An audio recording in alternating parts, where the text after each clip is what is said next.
So, this is a speaker meeting. Our speaker will share his experience, strength, and hope for approximately 45 minutes. We ask out of respect for our speaker to remain seated until he has finished. It is definitely my pleasure to introduce Pat.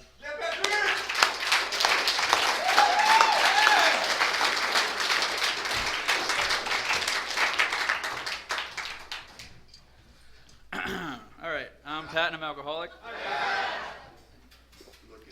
Oh, thank you.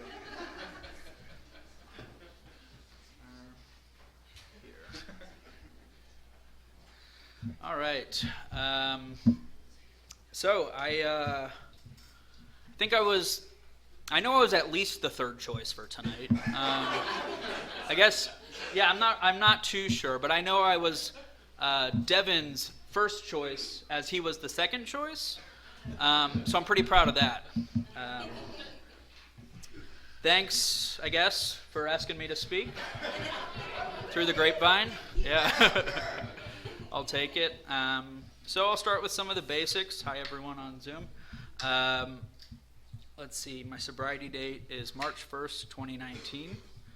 I got a sponsor. My sponsor, guys. I have a home group. It's Sunday morning men's stag. So it's Sunday morning, and it's only men. Yeah, thanks. 9 a.m. Also, we started a new meeting, like Tyler had talked about, Wednesday at 5:30. Broad Highway group, so feel free to show up there too. You can find me at those meetings and a couple other ones. It's been a while since I've been at this meeting. I have some stepkids, not quite, almost stepkids. And we get them on Friday, Saturday, and Sunday, so I spend those evenings usually with them. Let's see. So I want to talk a little bit about my experience, strength, and hope. What it was like, what happened, what it's like now. So let's see.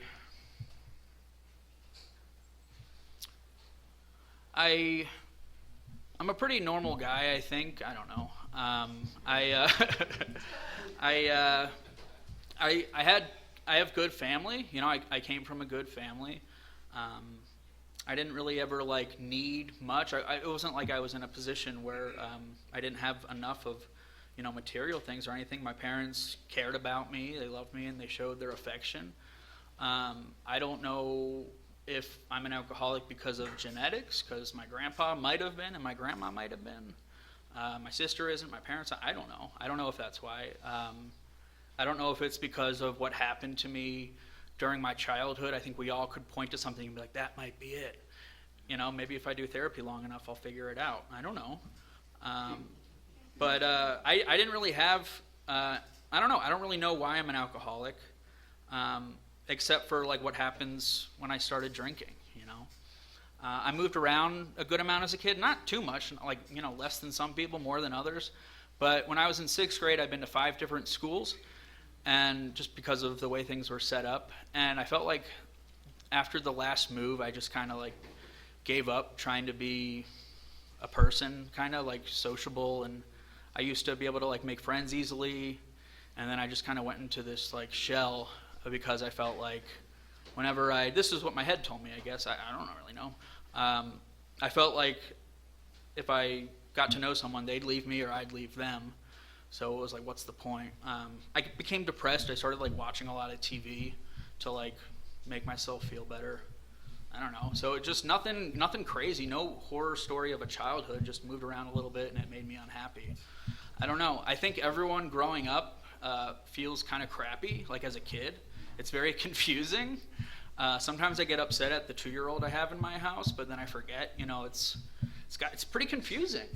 I remember the first night I had a baby recently, and it was waking up every 15 minutes, and I really wanted some sleep, and I had to cut him a break. You know what I mean? I don't know. It's just very new.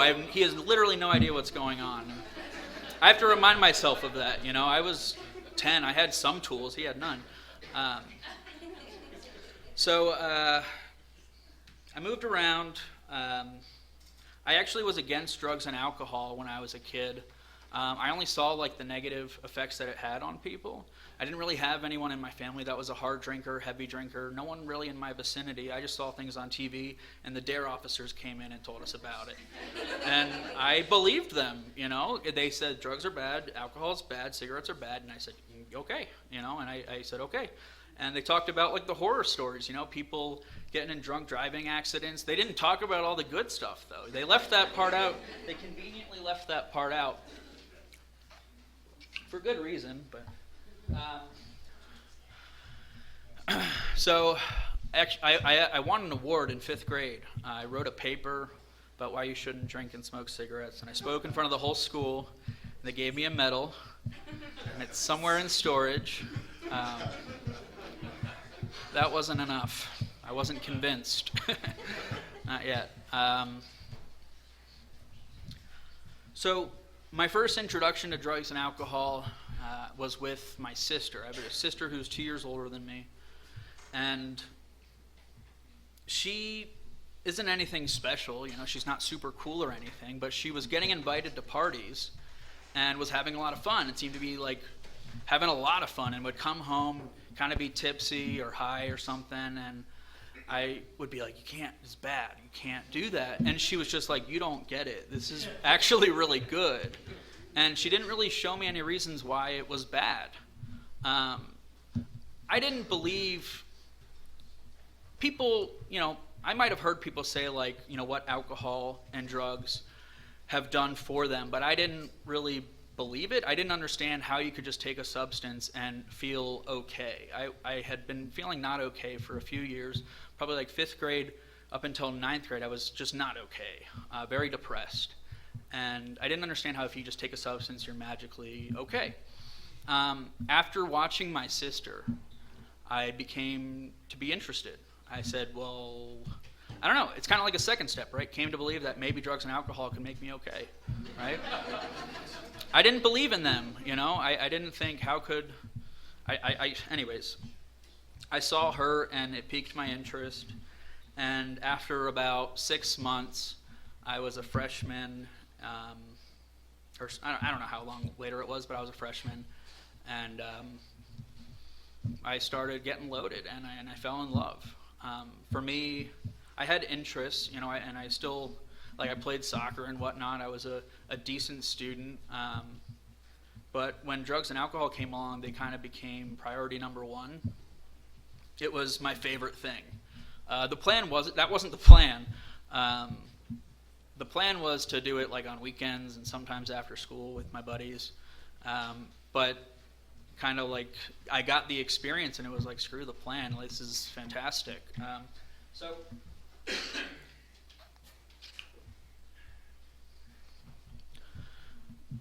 I actually had a really good experience for the first few years of drinking and using drugs and whatnot.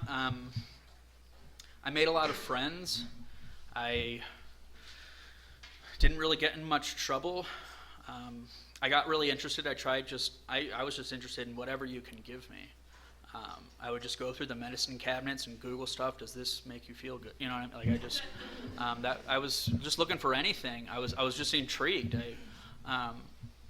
And so high school was good. I graduated with good grades. I didn't really do much, but I was like, you know, decently smart so I could get by. I kind of stopped playing sports at that point, and really drinking was an exciting part of my life. It was the most important thing to me.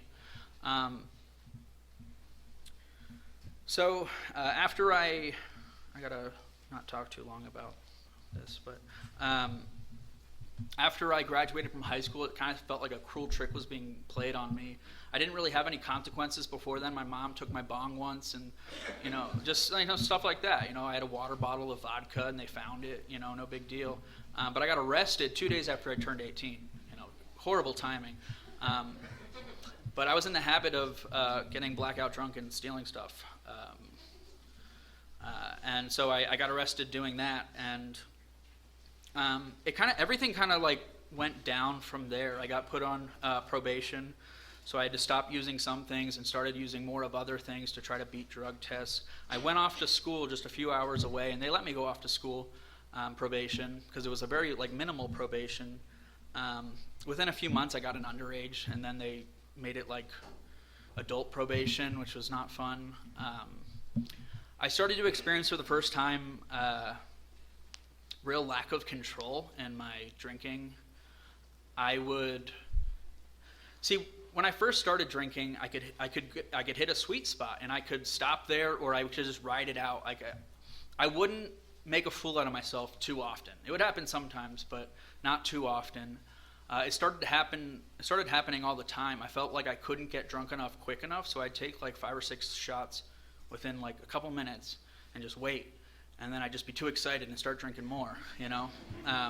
Because I don't know, part of being an alcoholic is just not like being sober. You know, I just don't like being sober. And I knew that within a few drinks I could change the way I felt. I started being no longer invited to places, saying don't come back, don't stay. I felt like it was the school's fault, not just the people at the school, not the school itself, but maybe the school itself too. I don't know. I became depressed. I was sleeping all day and drinking, and I went back home because I literally thought the school and the people there were the problem. I just couldn't find people who partied like me. And so I went home, and this lack of control continued. I knew about my drug tests a month ahead of time, and I still couldn't pass them. And they finally said you can either go to rehab or jail. I was 19 at the time. I got plucked too ripe. You know, I wasn't ready to get sober. That's what my Devin, who had me speak, that's what he worded it as. I was plucked too ripe. So I said I didn't want to go to jail. I'd never been to jail before. So I said, yeah, I'll go to rehab. I didn't want to go to rehab, but I went to rehab. And I was interested because by this time, like I said, I was pretty depressed. I was just like sleeping a lot. No one really wanted to hang out with me. I was just down, you know. Drinking didn't seem to do the same thing that it did for me when I first started drinking. So I became interested at what they were going to offer me. They said, you know, I thought it was just like, you know, slow down on the hard drugs, but just, you know, just drink sometimes. And I didn't know what they were going to suggest, but then they suggested like sobriety, right? No drugs or alcohol or anything. I didn't like that very much, but they brought in some AA meetings, and I listened to the people there, and they didn't have much time, you know. People like 6 months or a year coming in, and they had even like went to the rehab I was at, and they're saying how they're talking the way that I'm talking. You know, we're speaking the same language. They talked about what it was like drinking, and they talked about how after taking some simple suggestions, they started being okay, which really intrigued me. For me, being okay and being sober didn't go together.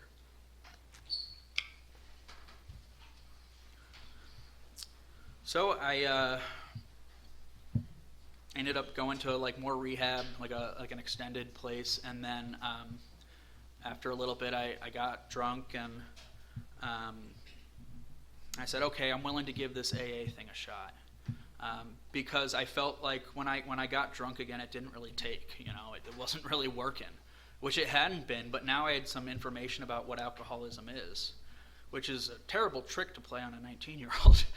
You know, I knew why I was drinking. I knew what happened when I drank.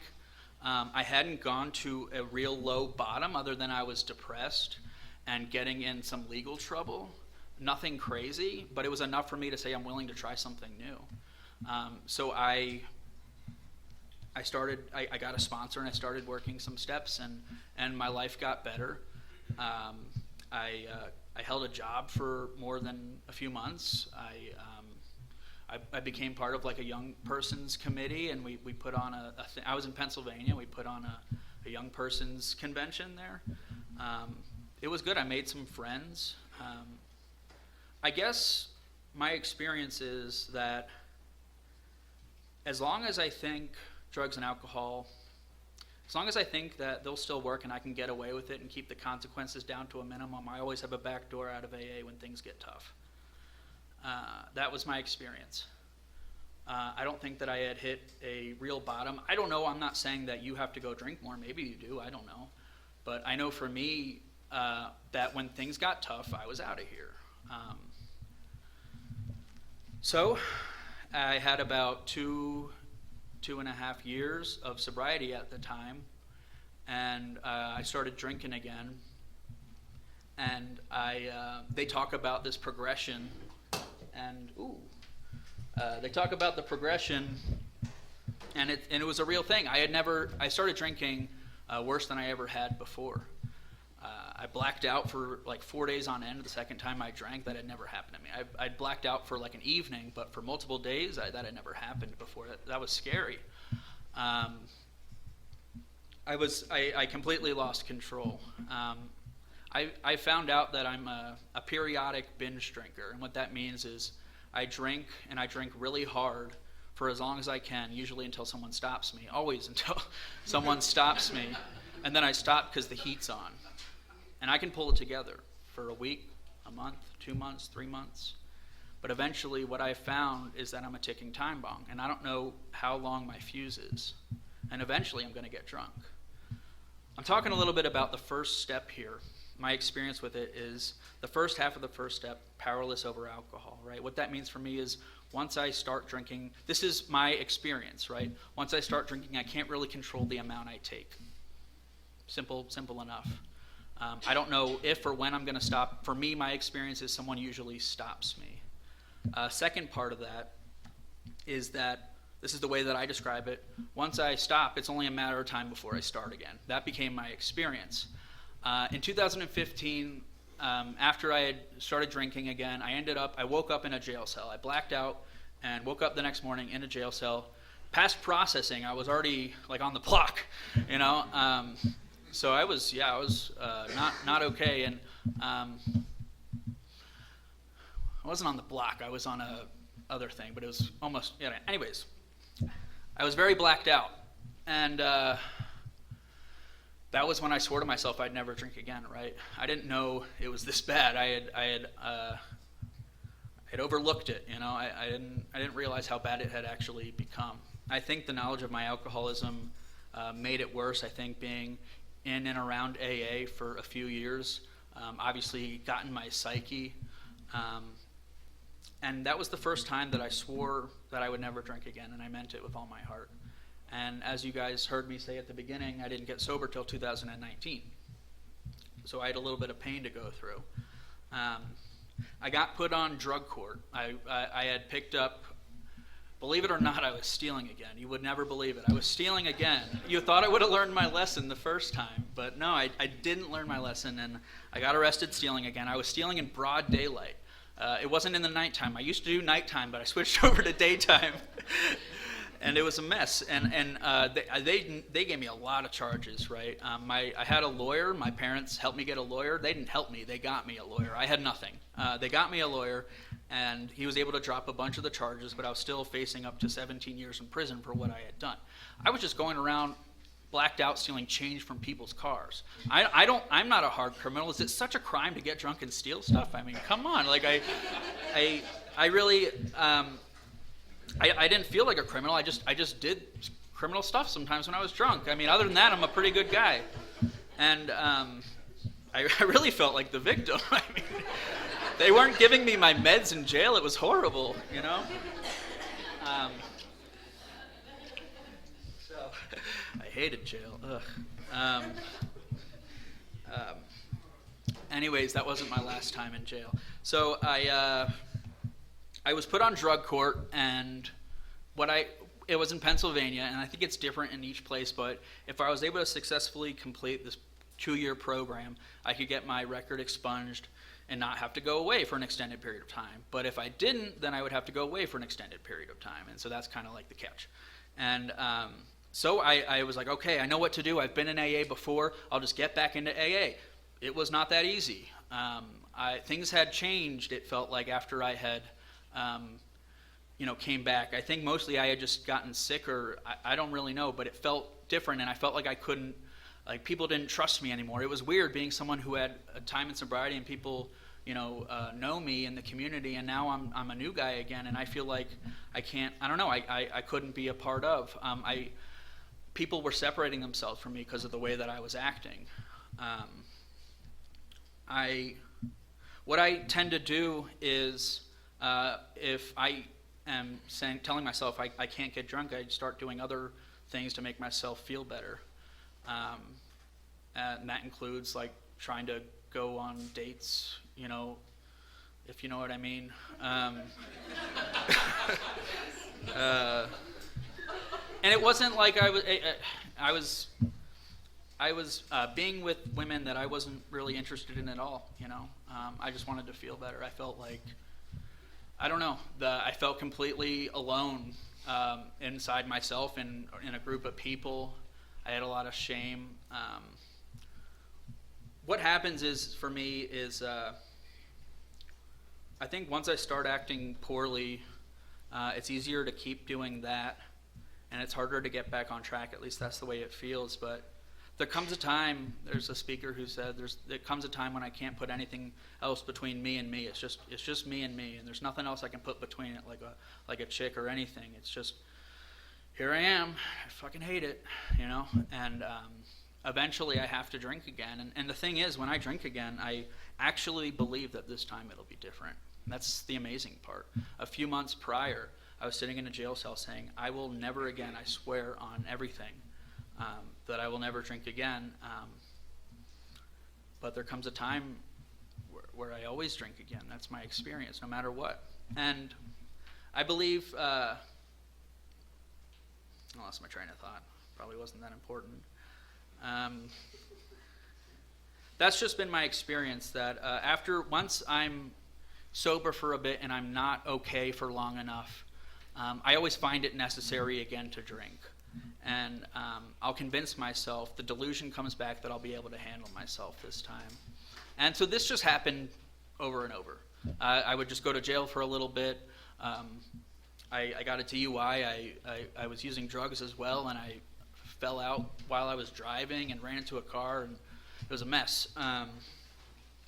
And then they put me in jail for a while. Then I went to rehab, and then I was on house arrest. And you think that would have taught me, but no. And so it's like, I have every good reason to stop drinking at this point. I didn't want to drink anymore. It hadn't been fun for a while. I think the most fun is just like on the way to the liquor store, honestly. Put on some Rage Against the Machine, get excited, start chugging vodka in the parking lot, and it's, here we go. And then it's just lonely, until something bad happens. So this just continued to happen, and I'm going to move forward a little bit here. Let's see. I convinced drug court that I was having some sort of mental breakdown. And it was actually a meth bender. That's what it was. But they didn't know that part. I was no longer getting drug tested because I was doing so good in their eyes. And so they sent me to Florida, and Florida has the answers.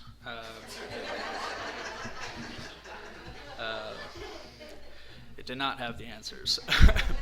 So this is a really interesting story. So I went to this place that was supposed to be for my mental health and for like drugs and alcohol and stuff. And by this point, I'm completely defeated. I can see the big picture. I know that it's only a matter of time before I get drunk again. And that's actually pretty terrifying. I felt completely hopeless. This was in 2018, and I never felt worse in my entire life. I went to a rehab, then to a halfway house, and I was in contact with probation, and they're like, Pat just needs to be with his family. We're going to send him to, my parents live in Phoenix. We're going to send him to his parents' house in Phoenix, and everything will be fine, and then he'll be better. I was like, yeah. And so I was in this halfway house, and I had a week. They were going to, all right, just stay for a week, and then you go to Phoenix, and you're off drug court, you graduate, we'll send you a certificate in the mail, you're good to go, you're off probation, no record, and I'm good to go. I had a week. I just had to hold it together for a week, seriously, and no good reason whatsoever to drink. But what the problem is that when I become, here, I'm going to read something real quick.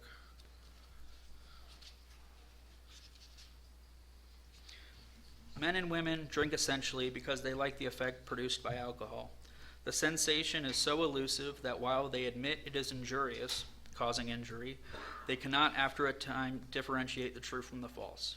To them, their alcoholic life seems the only normal one. They are restless, irritable, and discontented unless they can again experience the sense of ease and comfort which comes at once by taking a few drinks, drinks what they see others taking with impunity.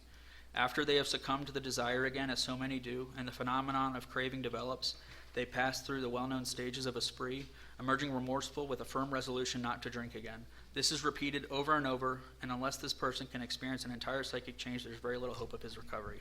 That's my experience. I relate to that paragraph more than most paragraphs in this book. It's in the doctor's opinion, by the way. For me, I get restless, irritable, and discontent, and I find it necessary to drink again. And I convince myself the delusion comes back. How could this delusion comes back? If it was about willpower, I think I'd be able to hold off, right? If this were about willpower and I could just remember sufficiently how bad it actually was, I think I'd maybe be able to hold it together. But what happens is I actually start believing my own crap, and it seems like I'm making the choice to drink again. It seems this was my idea, and then I wake up the next morning in handcuffs and say, "How the fuck did this happen?" That's I actually believe that this time it'll be different. And this was the delusion. There's a story here where the guy puts puts some whiskey in his milk on, and he's like, "It won't burn me on a full stomach," and it doesn't work out for him. Spoiler alert. But for me, it didn't work out for me either. I just got like a half pint, and I'm like, I've been here for like a month, and I haven't been to the beach. I just got to go relax at the beach. And I said, you know what's better than going to the beach? Going to the beach drunk.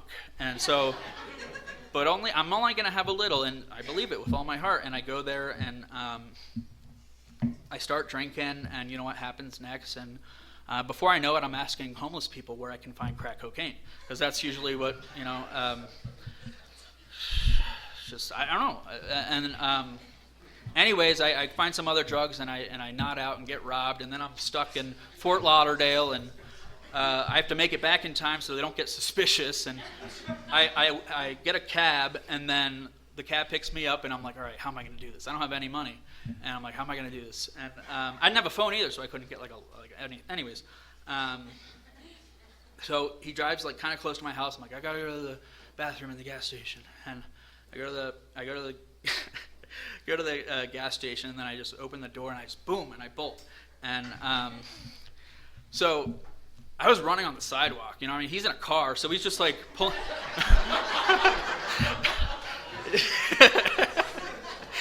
It didn't take him long to catch up to me. I wasn't wearing running shoes or anything, Yeah.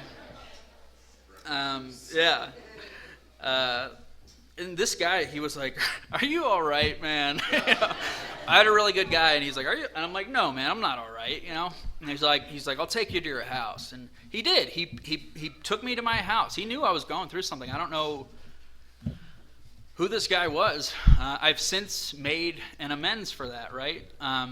Recently, my car broke down, and it was like 1 a.m. or sometime late, and I got a cab, and because Uber was not, there was no one around, and I talked to this woman who gave me a ride, and this wasn't a direct amends because I have no idea who this person was, and I was able to tell her, like, listen, in my past, I burned a taxi cab driver once, and gave her a whole bunch of money, and that was pretty cool. I feel like I've amended that situation, and that was just a cool experience that happened somewhat recently. But anyways, so they find out, believe it or not, that I tried putting water in the pea cup, and they didn't buy it. And, so they sent me back to rehab, and I convinced them not to tell my probation about what happened. I do the 30 days again. I love going to rehab. I don't actually, but it seems though, how many times I've gone to rehab, you'd really believe that I like going to rehab. I've been to rehab 10 times, and I got sober when I was like 25 or 26, I think. So that's a lot of rehabs. I used rehab to get out of trouble mostly. Anyways, so I went back to rehab, and then I went back to a halfway house, and believe it or not, I got caught stealing again. I started drinking again, and I blacked out, and I woke up handcuffed to a hospital bed. And this time I had felonies. Before I only had misdemeanors, and this time I had felonies. And shit. So like now I'm screwed, and so I get kind of like extradited, kind of. They let me out. I went to like rehab for a little bit, and they're like, you got to come back. So I go back to Pennsylvania, I sit in jail for a while, and I think, all right, well now this is not okay. And again, I still feel like the victim here. I know that I did things wrong, but I feel like I really don't deserve to be in this position. I felt completely hopeless. It kind of just seemed like, well, I don't know. I felt like I didn't deserve to be there, but I was like, I felt completely lost. I can't really describe how hopeless I felt. So they sent me to Arizona. They said, this is like your last chance. And they sent me to this like real nice rehab. And to me, all rehabs are the same, to be honest. So I went to this. They just, there's some places have better food. I don't know. So I went to a rehab, and then they sent me here and to Prescott for another rehab. And as soon as I was able to go out on my own and look for a job, I was drunk in 15 minutes. It took me 15 minutes because I had to walk to Safeway from where I was. And anyways, I'm going to keep moving forward here. So they caught on a few days later. It took them a few days to catch on. And they said, all right, give us your phone and your wallet. And I had already started drinking. And anyway, it was the middle of January. It was really cold, and it was 2019. And this is the first or second time I'd really experienced homelessness. And I just kind of was drinking a handle of vodka under a bridge for like the next 5 or so days, and just felt nothing, I didn't know what else to do, really. Anyways, I'm going to move forward a little bit here. I did not want to talk this long about this. Anyways, I ended up in a psych ward. Big surprise. And I wasn't actively going to kill myself. I just wanted to die. If that makes, I know it makes sense to a lot of you. I know. And I knew they'd give me Ativan there, and I could just sleep. So I went there, and I had some sort of spiritual experience. I realized for the first time that I have not ever actually given Alcoholics Anonymous a real shot, and that was my second step. I was very aware that I was an alcoholic. The managing my own life part came a little bit later. But I came to believe that maybe if I actually give myself completely to this program, something might happen. And that was the first time I felt hope in a long time. And so I finished out at rehab, and I went to this halfway house, and I just started really doing AA. After a few months there, I realized that if I continued being dishonest about me drinking over and over again under drug courts, that if I continued being dishonest, I might drink again. And I didn't know for sure, but my experience has shown me that when I don't live by spiritual principles, I get drunk. And so I was talking with some people. That's when I started calling Oscar and talking to him. And the thing is, no one told me what to do. No one said, "Oh, Pat, you got to go do this," or "You shouldn't do that." Which what I really like about Alcoholics Anonymous, and that's how I sponsor people. I don't really tell them what to do. I just kind of talk about spiritual principles, and you get to make your own decision. That way, you can't blame it on me if it goes bad. But no, seriously, I mean, because I don't really listen to people, and in my head, seriously, I'll blame you if it goes bad. But it's like if I make the decision, and it's like, well, shit, So I ended up calling probation and saying like, this is what I did, and my lawyer had already told me, if you tell them, then you're going to prison, and they were like, all right, you got to come back to Pennsylvania, you're going to be sentenced, and I immediately regretted my decision. And the most amazing thing happened to me over the next couple of weeks. They said, come back in 2 weeks, make your arrangements, whatever. My lawyer's like, get your stuff in order. I didn't have much stuff to get in order, but what do you have? Get it in order. And I was freaking out one night, and I called someone, and they said, rather than worrying about what's going to happen when you go away, why don't you focus on doing Alcoholics Anonymous for the next 24 hours to the best of your ability, and let me know how you feel tomorrow. And I didn't really have any other options. I didn't want to drink. I became willing to have an experience, and I took the action. And I'll tell you what, by the time I was on the way to the airport, and I was crying tears of gratitude for the experience that I have had, right? I was at this halfway house. I made a bunch of good friends. During this time, I started being introduced to people in the AA community here, and I started to have a real experience, something way past I had ever had. All I wanted to is to get back to what I once had, right? I had 2.5 years sober, big fucking whoop. You know, I always wanted to get back to what I had, and I was selling myself short so much, man. I didn't end up going to prison. I went back there. Some people in the community had written me some letters saying, like, this guy's really doing the deal. And I told the judge the truth. I told him why I had to drink again. I don't know, and he believed me, I guess. I don't know, and they sent me back here. And I'm not going to say that I've been the perfect, AA specimen since then. But I don't think you have to be to stay sober. That's been my experience. My experience has been if I stay close to Alcoholics Anonymous, continue to show up, especially when I don't want to, and I continue to be honest with the people around me, I get to stay and have an experience and grow from it. I've made plenty of mistakes, and you know what? I heard another speaker say that progress is making the same mistake less amount of times or making a new mistake that's not as bad as your old mistake. Anything else is perfection. We're going to make mistakes. That's my experience. I've made mistakes. I started, me and my friend Nate, we started getting coffee with different people in the community twice a week. I don't think that Alcoholics Anonymous is just about the 12 steps. I believe there's recovery, unity, and service. There's the 3 legacies, right? And I started getting coffee with 2 or 3 different people a week because my schedule allowed me to. I was working an early morning shift. And I tell you what, from a guy who was coming in and not knowing anyone, after like a month or 2, I started entering meetings and people knowing me, and I felt a part of, people asking me, how you doing? And I felt a part of for the first time, I was working at Sonic, flipping patties, making tater tots, and I was living at a halfway house. I had no car, no girlfriend, no money, nothing. And this is how I knew Alcoholics Anonymous works, because I never felt better. I was happiest than I'd ever been. I found that it wasn't about, what I had. It was about how I carry myself. It's what am I doing on a daily basis. And I found freedom from me, right? Which is the only thing I've ever needed freedom from. I think what really helped me get through the thing about possibly going away to prison was that I knew that it was going to be temporary. And for the first time, I had found freedom for me. And I knew that freedom for me, I prefer freedom from the voice in my head than being locked up, if that makes sense. I became okay with that. Since then, my life has really gotten pretty great. I am a chronic relapser, though. I'm very aware that I have alcoholism.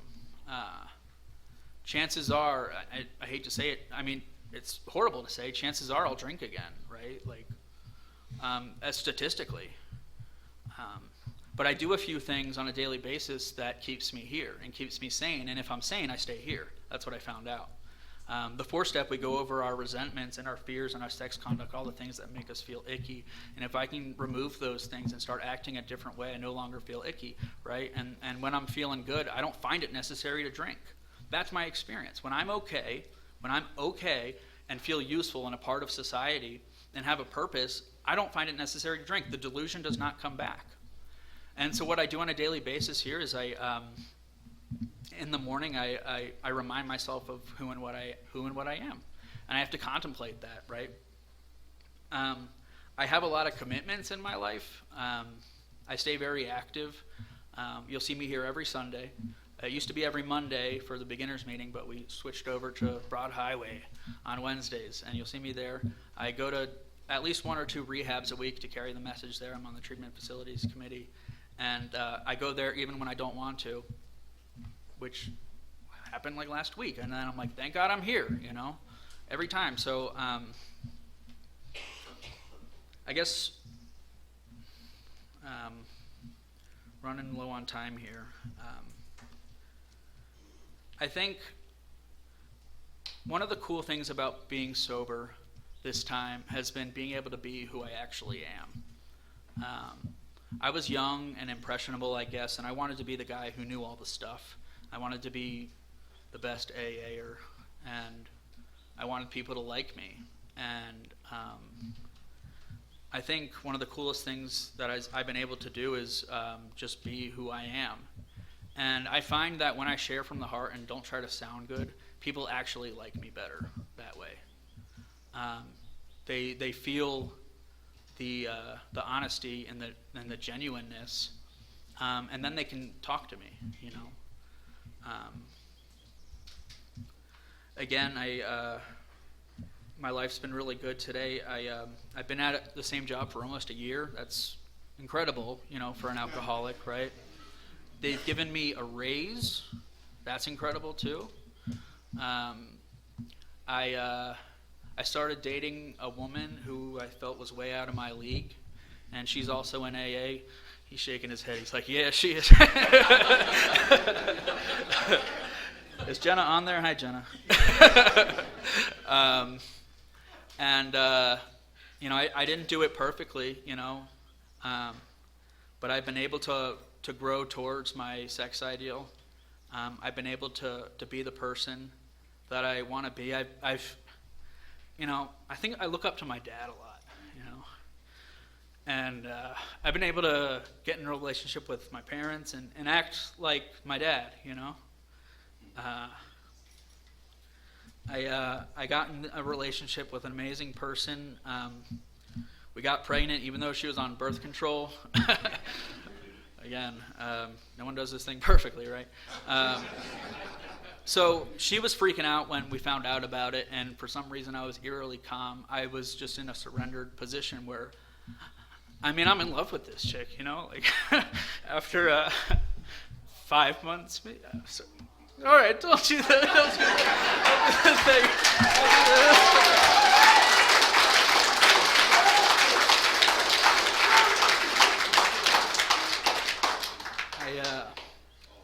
I knew it was going to be okay, you know. It's been the most amazing thing, you know. I never thought I'd have this, you know. I never thought I'd have a community. I never thought I would love my job. You know, I asked her to marry me, obviously, you know. Obviously. I have bad days sometimes, but I call my sponsor and I call other people, and I show up when I don't want to, and I get to be okay, and because I'm okay, I get to stay, you know. Thanks for letting me be like the third or fourth choice. I'm glad I was here.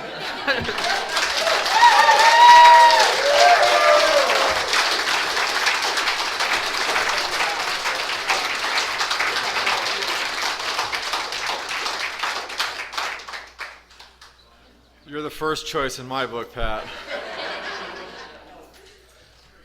No, I've watched Pat. He really does the deal. Anybody that wants to see how this program works, just watch what he does and do what he does. So let's thank him one more time.